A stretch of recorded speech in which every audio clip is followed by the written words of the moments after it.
In between sets today, I was thinking about a conversation I had with a person some time ago, was asking me, my thoughts about book banning and so I understand the concern would be a slippery slope. What books do we ban? What books do we not ban? But I think there's some situations that are a little bit more obvious than others. And they asked me, for example, and I said, well, books about boys having sex with one another. I don't know, first of all, how helpful that is for your average 10-year-old middle schooler who's struggling with their identity anyway through puberty. But I think just as importantly is, if that's something you want to teach your kids, you can freely teach them at home. I don't know that needs to be. And this mom said, well, I don't have a problem with it. I've taken my kids to drag queen shows. I wouldn't mind them reading books like that. So, okay, well, that's your belief.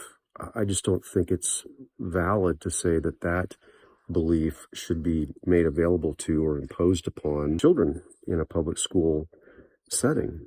And of course, she disagreed with me. I said, well, let me ask you a question. I said, would you mind if I came into your child's classroom and read the Bible? And she immediately said, well, that's different. And I said, well, how so?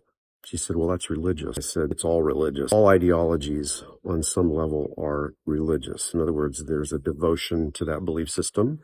There are devotees who follow that belief system. And in the same way, you wouldn't want me to inculcate your children with biblical principles. I wouldn't want you inculcating my children with gay sex or whatever else you believe in. Don't you think that's equitable and fair? And she said, straight-faced, no. And I think that's the dilemma we have today, is this notion that somehow, because Christianity or any other spiritual belief system is religious, as they would say, that's different.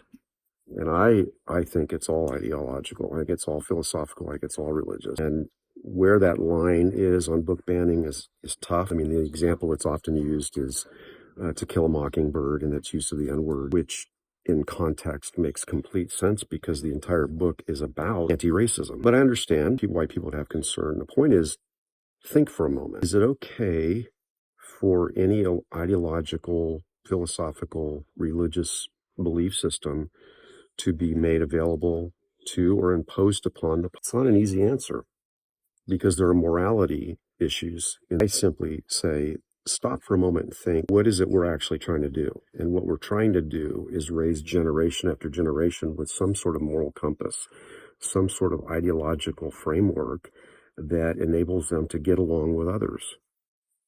And that's not happening right now. The ideological barriers and battles are actually causing the divisions that successive generations will not easily overcome.